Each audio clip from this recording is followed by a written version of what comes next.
meant to be alone. What it do, what it don't, what it will, what it won't. Another Friday, another opportunity to get together and record the experiences known as the BallHog Sports Talk, where sports, business, and entertainment collide. Happy summer. I know we're in the throes of summer, so we're going to keep it real hot, keep it real fresh, but it's going to keep doing what it do. It's going to be sports. It's going to be business. It's going to be entertainment. It's going to be one way and one way only. It's rough, rugged, and raw. This episode is coming to you on this Friday, 7/11, July 11th. And it's going by 7-Eleven, back to Doe Lil Joe. Going to be a great episode. So make sure that you pull up a nice, comfortable seat. Let's get it rocking and rolling. The whole crew is in the building. Let's go. As I pull up the assets.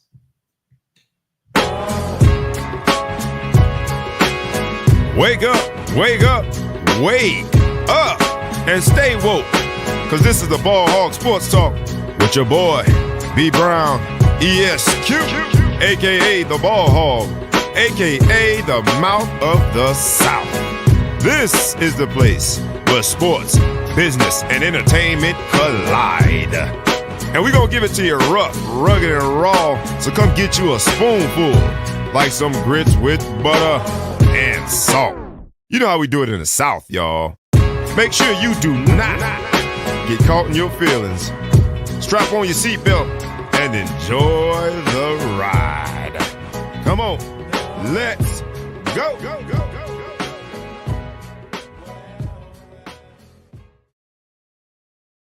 In the building, it is 7-Eleven. Anybody knows me knows I love numbers, man. And anybody knows me knows I love 7-Eleven. But are you more of a Slurpee guy or a Big Goat?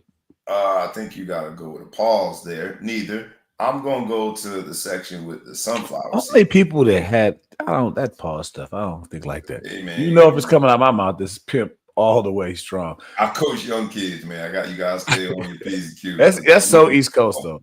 They'll say this Chicago. We don't pause. I'll just go for sunflower seeds. I like sunflower seeds, so 7-Eleven is my go-to. Every once in a while, I'll go get me a snack. Trying to eat a little healthier now that I'm knocking on 50's door loud and proud. I don't do too much of the other stuff anymore. But 7-Eleven is a go-to. Before Walmart, before all these other places, man, 7-Eleven was a go-to. You go get anything there. And when it was dawned in a song, a great song, Today Was a Good Day, Ice Cube. If you don't know that, go listen to it today. But there's a bar in there that talked about hitting with the 7. 7-Eleven, even back Doe Lil Joe. And so today on 7-Eleven, how dare we not revisit Today Was a Good Day quickly, because I want to bring in our resident, you can't really see that. This is an exchange where someone asks plainly, and they tag Ice Cube. They say, hey, Cube, my brother, wants me to ask you, what does hit him with the back door Lil Joe mean? Off Today Was a Good Day. And now I want to know. Classic. Cube, in, I think, very fan-friendly fashion, responds. Lil Joe is hitting four, I can see it. Look at you. Let the Yale and Notre Dame step through when you read it, when applicable. Well, I'll say it. So I'll say it in two versions. I'll read it in proper vernacular first. Little Joe is hitting 4 on the dice. If you back Doe Lil Joe, it means you hit it twice. Not easy to do back to back. In other ways, you would say Lil Joe hitting 4 on the dice. If you back Doe Joe, it means you hit it twice. Not easy to do back. Thank you for translating that for those who couldn't figure it out on their own. Hey man, yeah, that's what I do. But what I will say is this, as I figure out how to get this thing back together. What I will say you hit it twice. Is to see Ice Cube respond to that was classic. But it brings us to this dice game. I'm a man in Notre Dame back before NIL. You get you $20 on an away trip. I think it was $20 you got in the envelope. That was called your per diem. Per diem in the envelope in an era, paint the picture, where it didn't have name, image, and likeness. In an era where amateurism was still real and they didn't let you work. Don't forget to mention an era that did not have camera phones. But go ahead. Did not have camera phones. So the per diem didn't last very long. It went from envelope to the dice game pretty quick. We're past statute of limitations. We can say this now. We weren't betting on games. So I wasn't a big craps guy. But I heard. I like my little $20. I like my little $20. Bad Doe Lil Joe. Were you a craps guy? I wasn't, honestly. So I didn't grow up playing craps. I was more just domino space type stuff. So I didn't play craps a lot. So I was intimidated by the energy and not understanding, because I used to see people go in there and try to learn. And you always had to pay to learn. So I would watch and I would see what's going on. I figured it out. Then I played a couple times. So what I would do, I made side bet. I bet you 6 That's it. I like that. I needed to make sure I just sit on the side and do whatever. But when I had the dice, I'd forget my number. I would get too much pressure. It was too much pressure. Too much pressure. I like it. Hey, Owen Smith in the building. Owen Smith Smith in the building. Welcome aboard, my friend. The famous comedian, Notre Dame graduate. Fun fact: Japanese major at Notre Dame, but somehow is a stand-up comic and an entertainer. TV shows, all kind of stuff. Commercial. If you take a look at him and you ignore the forehead in that picture, you recognize him from a lot of commercials. Those at home, but that's classic because he cannot. Because he can't talk. I was just thinking it. Because he can't talk, I can attack him, and I can. And if he says a real funny joke, I just won't post it. It's fantastic. You just got to take it, buddy. There you go, Owen. Owen Smith in the building, man, and has done a lot of writing out there too. So hats off to one of our Notre Dame brothers, and thank you for joining the Ball Sports Talk. But that Notre Dame vibe of people gambling and back to Lil Joe is sort of like that bar. And today was a good day is basically saying all of these things happen, and he hit 4 twice on the dice. Mm-hmm. And on this day, 7-11, the reason we went with this Ice Cube bar as our title, anyone who's ever watched knows we put a lot into our title, is because the NBA this week, a lot of people, they hit craps, bro. Had a good day. They hit 4 twice. They got paid. You've got these contracts. OKC had 3 guys coming off a rookie contract. Their big 3, which was built organically. In SGA, you had Chet Holmgren, and then you had Jay Will. All of them got paid this week. And I think looking into their contracts, right, you get dangerously close to seeing just how much money is going into this NBA, such that people are inches away from being, on an annual basis, $1 million per game player. That means as you're watching TNT and enjoying, not TNT anymore, but hopefully we still get to enjoy Barkley and the crew do their thing. And halftime, there's someone making $1 million per game. We're getting to that threshold. You got to think with load management, we're already there. There's no way per game in terms of the games that they play. I'm saying per game, they're in there. You start breaking that down by the quarter. If you have a scoreless quarter, should there be some sort of a deduction though? Like if you don't score in a quarter, you lose $250,000. I mean, you've actually done nothing. If you don't record a stat, like if you're in there, if you do this, then you come out, that's 10 G's. 10 G's. To get paid that much money and come up scoreless, as I think at least I wouldn't call it a felony, but at least a misdemeanor. Should be criminal. But I don't think that any of the guys that just got the big payday are likely candidates to go scoreless. You had SGA projected to earn $79 million per year. There's only 82 games. And even for the guys that struggle in math, that would be the Big Flow Show and myself, anybody who didn't major in math, that's close to $1 million a game. In fact, it comes out to $963,000 per game. Per game. You've got Devin Booker. While Devin Booker's deal was only a 2-year deal, it was 2 years for close to $150 million. And it's just, you look at these numbers, man, and I'm starting to wonder whether or not, like, does the NBA have a blank check that they can keep on paying these guys? They're definitely not struggling, but you are getting to the point where it might be a bit much. And how do you say that, right? But what the NBA did by protecting themselves with the cap and keeping these guys under this rookie cap is it preserved the big money for your extension. And we're seeing those big dollars pay off. I don't know if any particular contract stood out to you.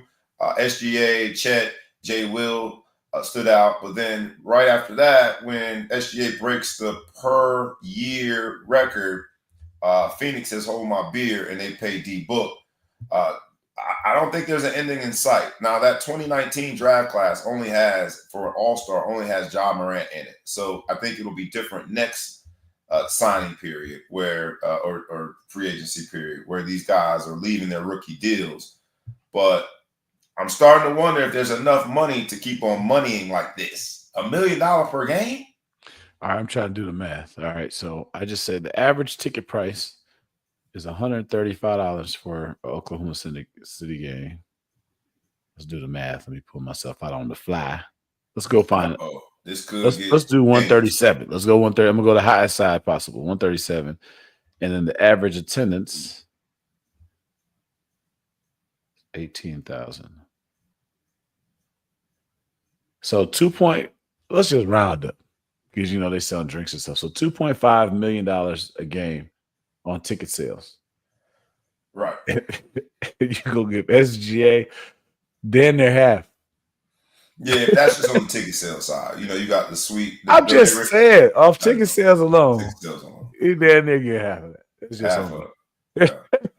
Yeah. To be fair, as his agent, I would say more than half of the people are there solely to see SGA. So maybe that's how you justify. That's kind of fair. Well, then just let him hoop by himself.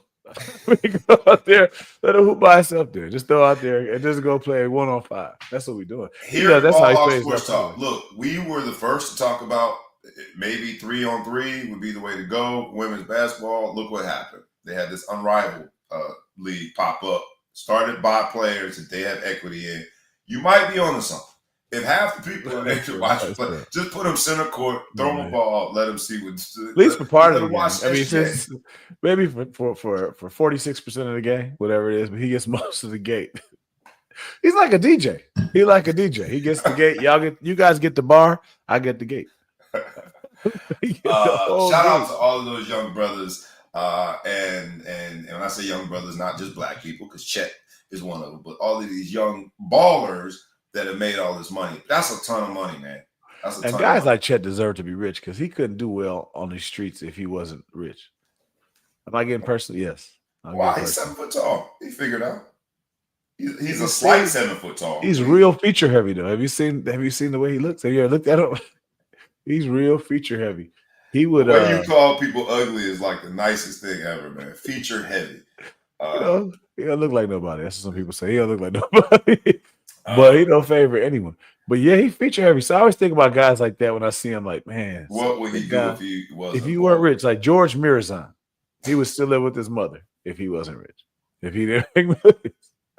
The NBA though is setting the tone. We're talking about on the Ball Sports Talk. We've talked about name, image, and likeness several times. On the Ball Sports Talk, we've talked about how the commercialization has now trickled down all the way to youth sports.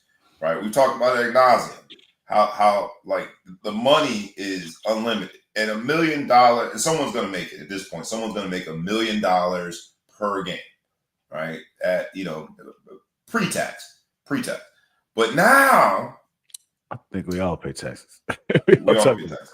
But now it's gone all the way down. The Augusta, Georgia, which is going to be the headquarters of all youth basketball, AAU basketball next week. There's a study out that says the first year of EYBL, for those of you who don't know the AAU space, EYBL is Nike's product where they create a circuit around the country. They let high school and now grassroots basketball players have a platform. Nike controls all of it. Nike gets the first look at some of the top talent, the guys that they want to sign eventually. And so EYBL in 2021 improved the local economy in Augusta by $4.4 million. All right, I see you over here having fun. I'm going to talk about this trend, and then we'll get back to, the sports business and entertainment. The business part of this, led by the NBA as the model to how this money can flow. A local economy in Augusta, Georgia, other than the Masters, there's no reason that you would ever hear anyone say that they have taken a flight to Augusta, Georgia. Now, the Masters is big, but the golf is a very niche space. Other than that, you've never heard of Augusta. $4.4 million in 2021. In 2022, all right, that's when Bronny James was in EYBL. It improved the economy in Augusta by $11.6 million. 2023, that's Cooper Flagg, about the same, 11.1. 2024, it jumps up considerably. 2024, it went to $18 million improvement in the local economy in Augusta. And then this year, highlighted by Tyron Stokes, who's the #1 player going into the 2026 class, it's projected to improve the local economy in Augusta by $20 million. $20 million improvement in a local economy because of grassroots and AAU/high school basketball. And they're getting their marching orders from the NBA. The money is alive and well in basketball. And the NBA, now that they are getting dangerously close to $1 million per game threshold for their players, their marquee players, their superstars, has led the way. I'll give you last word on it, man. I think we had to look it's like hitting the lottery. We talk about like playing craps. It is back Doe Lil Joe. You're hitting forward twice for the players, making $1 million per game, but also for Nike to have identified this cash cow such that a local economy in Augusta could be improved in a matter of 10 days by $20 million. We call that economic impact analysis. That's amazing. I think it just speaks to like how we got here. Like right now, I think there's so many people, and Glass Bart called me. I think it was Glass Bart.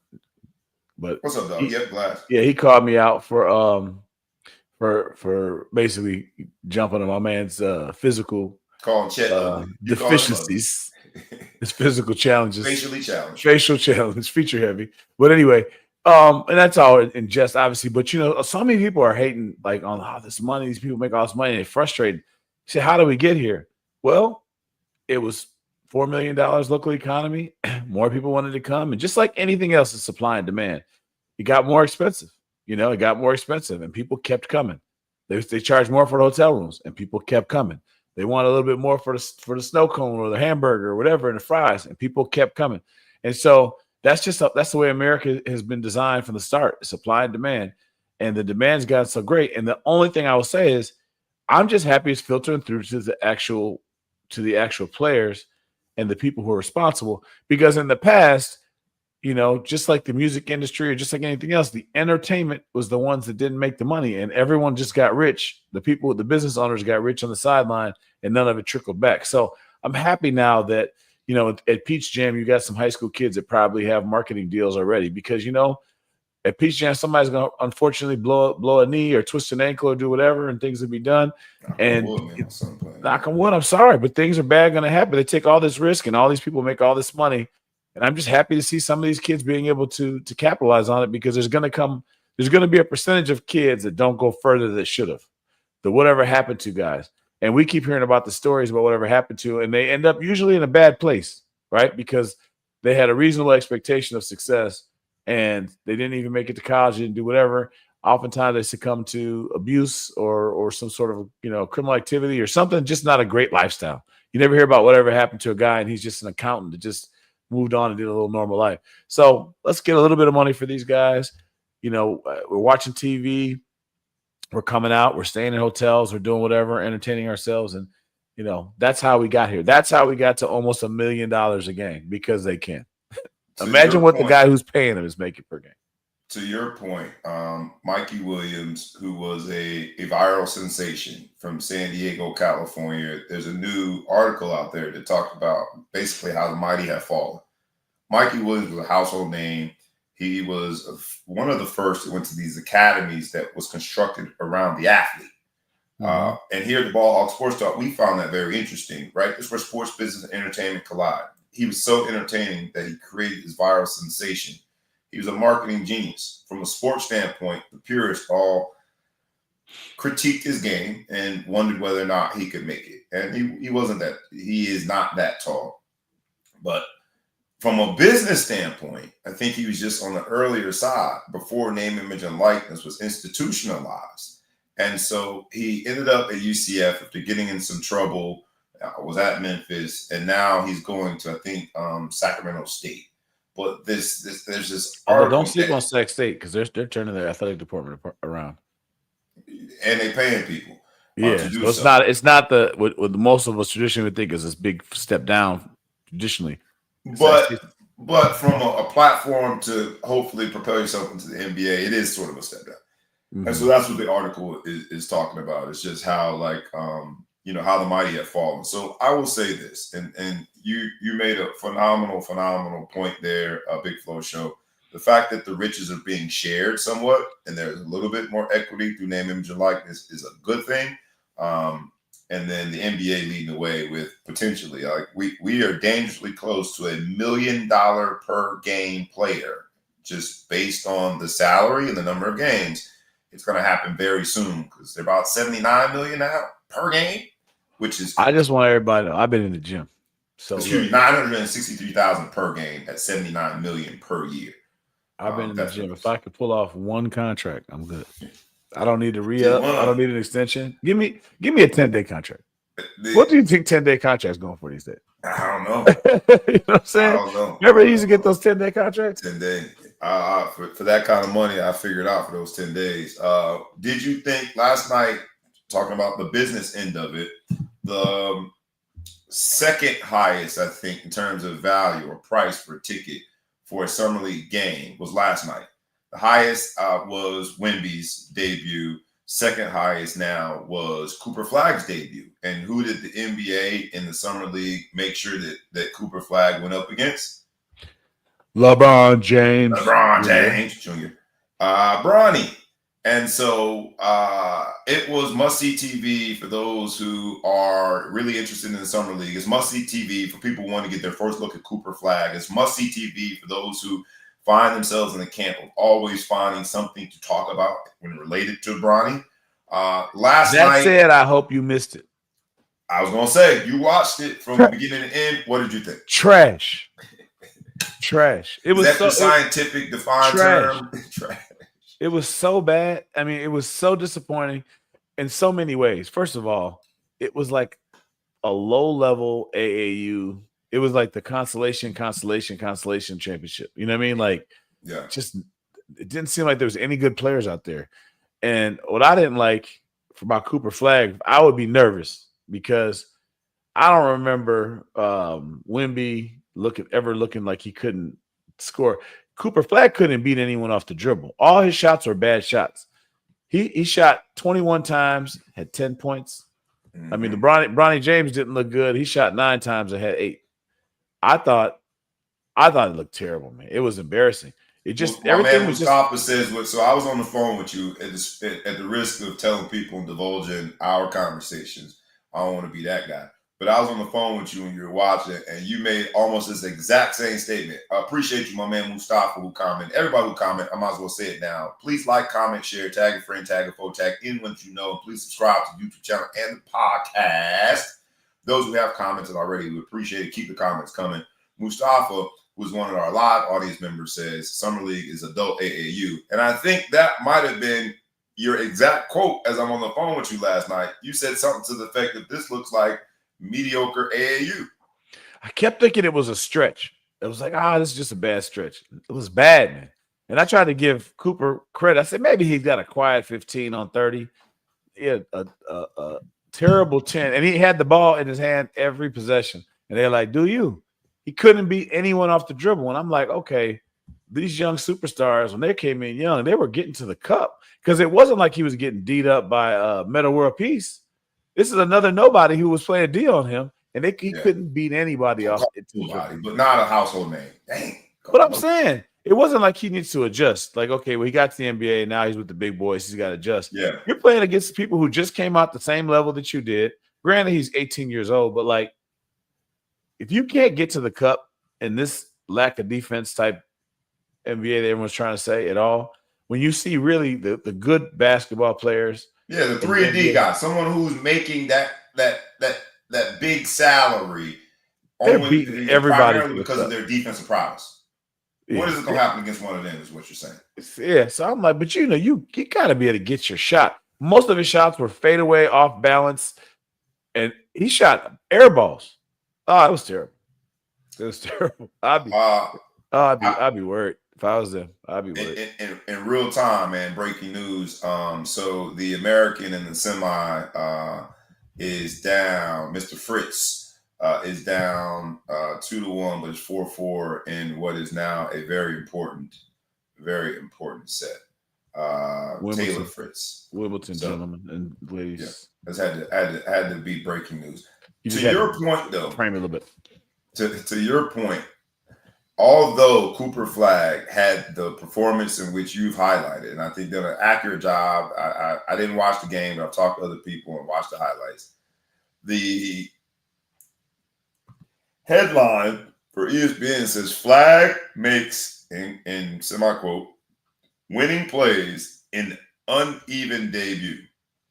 So what you're calling trash, and that you didn't like the performance whatsoever, ESPN is smart enough not to trash what is now like the cash cow for basketball. And Cooper That's the whole topic we just avoid. What just happened there? We all see what happened there. You see what happened there? You see what happened. We don't avoid the topic. We can't avoid the topic. Just no. Avoid the fact. I just think it's. I mean, come on, man. What are we protecting him now? We can't. The big boy, the big millionaire, can't take a couple chin shots. You know. He is the cash cow for being the first American-born white NBA player to be drafted #1 overall in the NBA, being the first since 1977. You better believe they're gonna protect the cash cow, and ain't nothing wrong with that. I don't think there's anything wrong with that. This is the BallHog Sports Talk, where sports, business, and entertainment collide. We are overreaction. That is important. We are an overreaction society, and I'm overreacting. But he looked bad. It's how he looked bad. You know what I mean? That's the thing. It's what he couldn't do. He could never, ever get an open shot. And I'm just like, I don't even know who's playing D on him. I never heard of him, never saw him before, whatever. And that's the part. Bronny. They showed one exchange where it was Bronny. And no, Bronny, he's so much bigger. There's no way Bronny could cover him. Yeah, I thought he did a very good job. It was after a timeout, side out. He gets the ball, and Cooper Flagg's trying to back him down. Some I'm bigger than you, badder than you dribbles. And I thought Bronny did a phenomenal job defending and really got the steal. Cooper got a very nice foul call, a generous foul call from the referee. So they inbound the ball again, and he shoots it over him. But I thought that the exchange was, for the NBA, a dream come true. But it showed Bronny's growth, and it showed some of the struggles to get an open shot against a much smaller defender that you've highlighted for Cooper Flagg. So Bronny didn't look good. You know, he had a couple shots fall. He didn't look good. His shot was off. He had a great game in the previous game. You can't. He did, yeah. He didn't play nearly as much as Flagg. And Flagg, literally, it was come up, give him the ball, do what you got to do. Isolation, and he couldn't do nothing. So we'll see. In terms of back Doe Lil Joe, 7-11, man, they hit the jackpot with that last night, and it being the second highest from a ticket price standpoint, second highest coveted game all time for the Summer League. You go from, as we discussed in the NBA, at the threshold of someone making $82 million per year. We're getting close to that, which then translates to $1 million per game. Dangerously close to that. Right? Devin Booker SGA is $963,000 per game. Devin Booker's higher than that. You go from that NBA to, in this country, the business, the sport, the cash cow, NFL, and it's polar opposites in terms of the protection that the players have for the riches, the guarantees in the contract. You would think, when you're looking at how big the business is in the NFL, how central it is to our entertainment as a country, you would think that those players have a lot more protection. And unfortunately, you couldn't be any further from right if that's your assumption. We've known that since the beginning of time. For those of you who've ever asked why, if you've ever asked why, this story, I think, gives you a glimpse into why. The current executive director of the NFLPA, which is the union on behalf of the players, is involved in the most interesting scandal that I've seen in a while. He's got a lot of concerning situations that are being scrutinized now, including having interest in a private equity company that is involved in potentially buying stake in the NFL and getting payout for. He's got a lot of concerning conflicts. But the one sounds like the president of the United States. Oh, my bad. Yeah, don't do that. Don't do that, man. Polarized. Don't you dare make comments. I'm sorry. Just, But this executive director of the NFLPA, which is the union that is supposed to protect and represent the players, that's why it's called the Players Association, Lloyd Howell, who took over from DeMaurice Smith in 2023, they voted him in. He had sort of a consulting background. I think did the unthinkable. For background standpoint, there was a collusion claim that had to go to arbitration, and the collusion came on the heels of Deshaun Watson's guaranteed contract. Right? Make the connection. We just went from the NBA to the NFL, and now guarantees. Quickly define collusion for those of us or those that didn't go to. Collusion is just like we would agree, like price fixing is a form of collusion. Or the collusion here, the question was whether or not Roger Goodell, the powers that be with the owners, the ownership portion of the NFL, got together and colluded, worked with one another to prevent teams going forward from negotiating a portion of the contract such that it would be guaranteed. Mm-hmm. And to step further, those listening, everything should be a good faith negotiation. The owners shouldn't be working together against the players. They shouldn't be giving insider information to players. They shouldn't be making deals like you don't do this and I won't do that. That's considered to be an unfair advantage from a business standpoint, anti-American to do that. So this crosses over into all forms of business. Antitrust. Unions existed. It's not business. Yeah. Mm-hmm. Unions started to come to existence at a time where the great American experience became real. We realized that the companies had all the powers, the employee didn't have any, mm-hmm. right? And so you create unions for that. And same thing here. So this collusion that was sent to arbitration and dealt with, and the ruling came out And they said it wasn't enough to say there was collusion, meaning that these owners didn't collude to the point where it reached violation. But in this ruling, it also said that there's some very problematic points of it. The NFL has to do better. There were some things that would help the players or the agents that were representing the players. It would be good information to know. The executive director of the union, Lloyd Howell, executive director, he's basically the CEO of the union. I don't know why, but agreed with the NFL to keep that confidential, which is mind-boggling. And let's take a little step back. So those who don't pay attention or follow this, there was a deal struck when Colin Kaepernick said he was colluded against to be kept out of the NFL. A lot of people were frustrated with him for striking a deal and not taking it there. And the reason why is there's a long history of accusations of collusion when it comes to how the NFL operates. And when you have an opportunity to expose it, and that's the only chance you have a chance to stop it.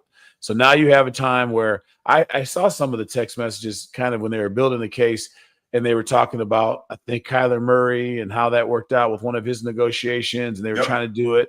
And they were alluding to, how little they guaranteed Kyler Murray, and, basically pointing to the fact we don't.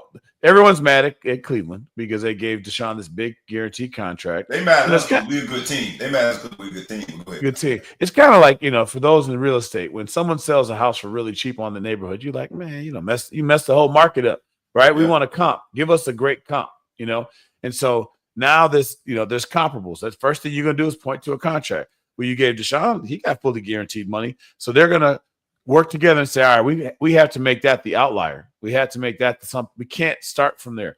I understand the temptation, right? So we're going to do it.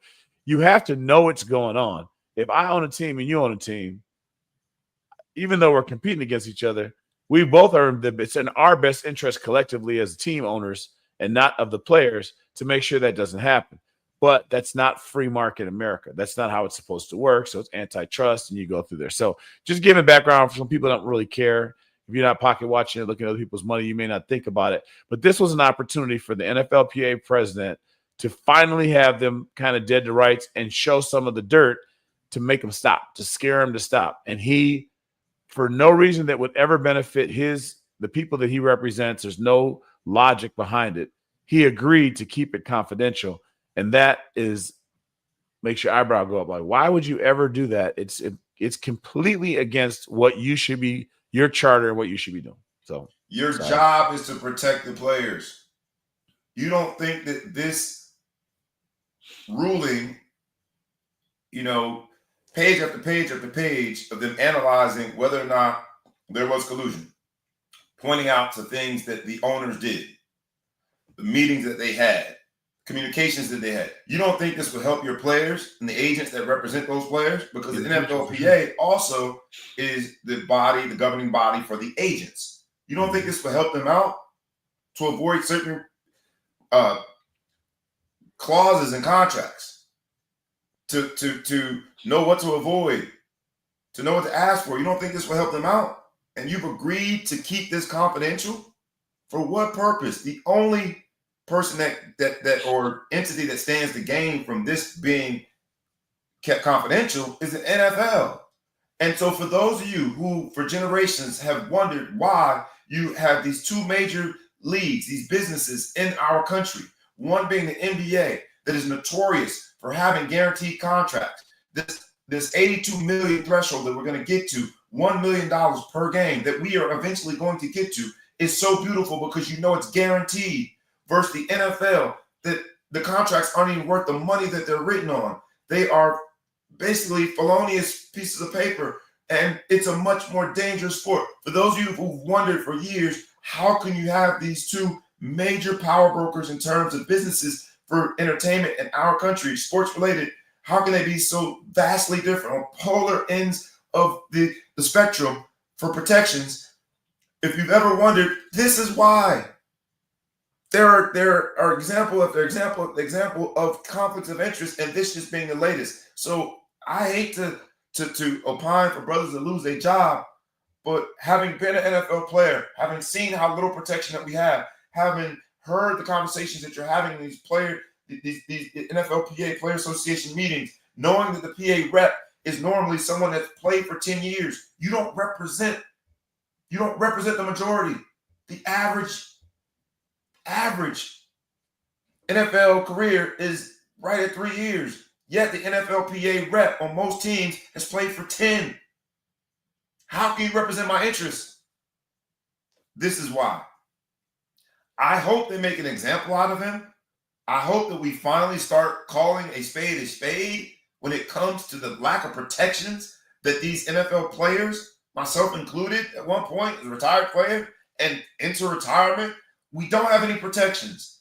And it's time that the NFLPA gets serious about protecting their players and trying to have some guarantees. The reason I like Deshaun Watson's contract, not because, as a Browns fan, I thought it was going to pan out. It didn't. But I like this contract because finally it represented the risk inherent in playing football, that he would have some protections financially for his life and his family and for his continued success throughout his life and for his family.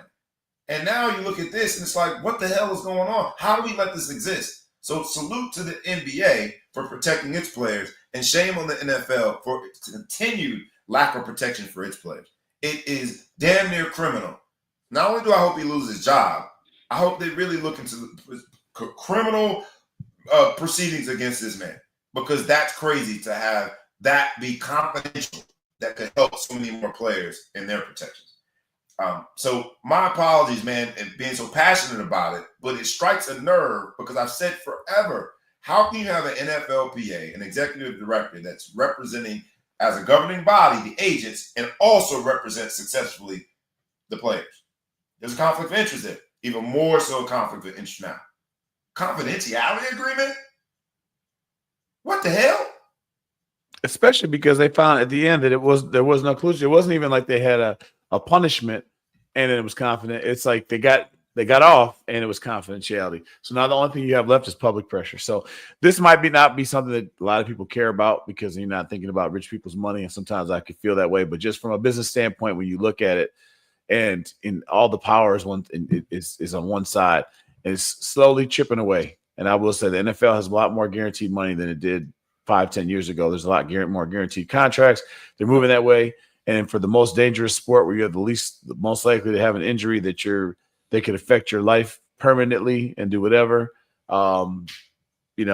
we have concussion lawsuits where you can go through and a lot of different things of that nature and a lot of health issues that come from playing your sports. We're probably the least healthy, long-term, shortest lifespan athletes of all the sports.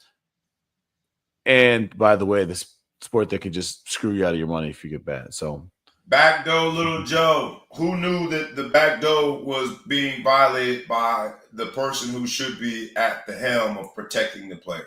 Shame on you, Lloyd Howell, who made $3.6 million in his first full year of being executive director. $3.6 million. Not a lot of players are making $3.6 annually. And again, I got to point out. You got Roger Goodell, who is at the helm on the business side of the NFL. The commissioner made $65 million approximately last year. And these players are fighting over pennies a lot of times, and the owners are protecting against fully guaranteed provisions in the contract. That's where we are with the NFL and its business, and it hurts because you see, like, these are the guys that need the protection the most, and they're getting it the least. Lightning round now, man. As we get on out of here, it's summer, man. So I know y'all got things to do, so we're gonna have lightning round parts of this. We're gonna get out of here quickly now with let's go ball hog spotlight moments. We'll go to Wimbledon first. We talked about the American man who was playing in the semis. I don't know what he's doing right now. I don't have the latest update, but there is a woman in Wimbledon who's playing in the finals tomorrow. American Amanda Anisimova is playing against a lady from Poland So she's the 13th seed in the world, playing against the number 1 seed in the world. Taylor France is, like you said, playing in the semis now, playing against a Spaniard, the number 2 in the world. So hopefully we can get somebody in the finals, man. It's been forever on the men's side. We had America in the finals, but hopefully they get to the finals. Let's go, Mr. France. Taylor France, on behalf of America, 1 week removed from 4th of July. Let's do it, Taylor. USA. A Wimbledon mention on our show. Last thing is 2 things. Najee Harris had an eye injury 4th of July, messing with fireworks. There were a lot of people who were injured. It's only fun until somebody loses an eye. So someone loses an eye. And while he didn't lose a finger, a lot of people were hurt in whatever this incident was. Someone in the group of people who was hurt did lose fingers. And how dare it not bring us back to you-know-who with the fireworks. What's his name? Pierre Paul. I should know my Haitian brethren. What's it? Pierre Paul Garçon, PPG, whatever his name is, whatever it's called. Yeah. But hey, NFL players with no guarantees, they got to collude NFLPA executive director. Stay away from the fireworks. You got no damn guaranteed money, man. Simple and plain. It's a bad combination. You can't light the fireworks till it's dark out. You know when it's dark, you've had a couple drinks. And it's the opposite of Ice Cube. Today was a good day when you blow off your fingers or mess up your eye. Trash. And 4th of July. Last thing we got the WNBA All-Star game.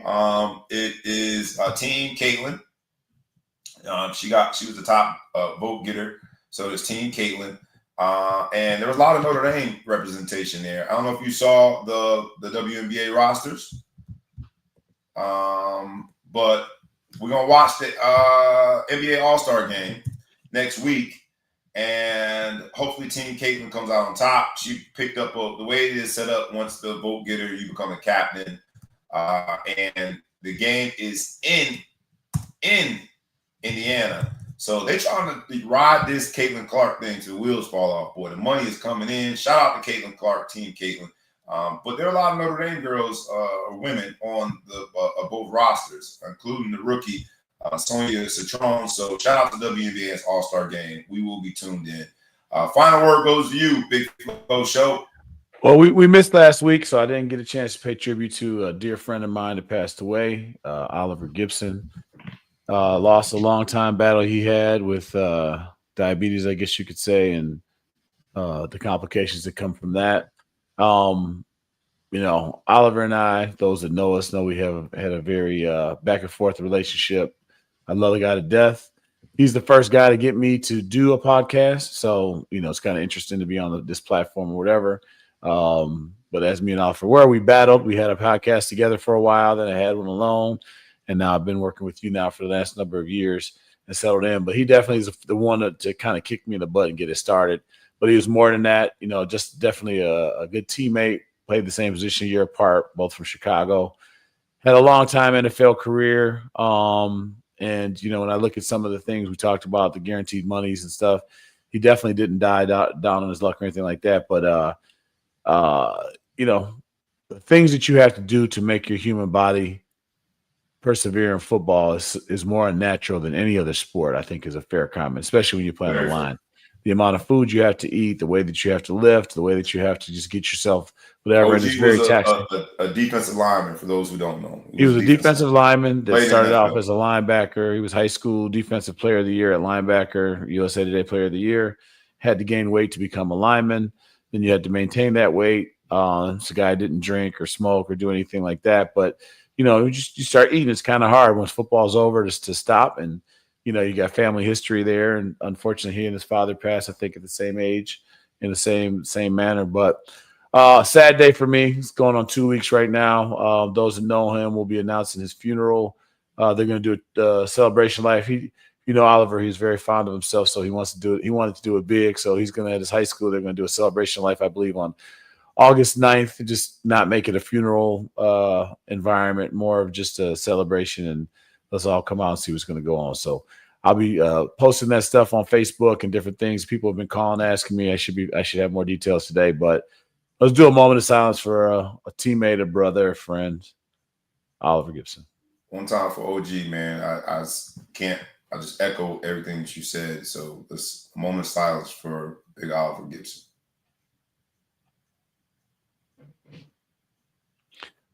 On that note, my friend, I'm off to another funeral. So, unfortunately, another friend of mine lost their parent. Not to minimize that, but a man lived a long life and did whatever. So I'm going to go show some support for that. Love y'all. Have a great weekend. And can't wait till next week. Shout out to my man, the Big Flow Show. His not only moment of silence for OG, but going to the funeral reminds all of us, live your life, man. Enjoy the people around you, and just make sure you enjoy your summer. Thank you for joining us. We'll see you guys next week. This has been the 7-11 Back Doe Lil Joe episode of the Ball Hog Sports Talk, where sports, business, and entertainment collide. I am your boy, B Brown ESQ, aka Ball Hog, aka the Marble South, aka Mr. Success Celebration, aka Breezy, aka Councilman Bobby, aka Coach Bobby. The Big Flow Show is coming to you from the Middle Coast. We do it as a labor of love. We hope to see you next week. Enjoy the rest of your summer as it moves quickly. Enjoy every day, man, because tomorrow's not promised. With that, with no further ado, we really, really thank you all for supporting us. We ask you, like we ask you every week, humbly, please like, comment, share, tag a friend, tag a foe, tag anyone that you know, and please subscribe to the YouTube channel and the podcast. Enjoy, everybody. We is out. Peace.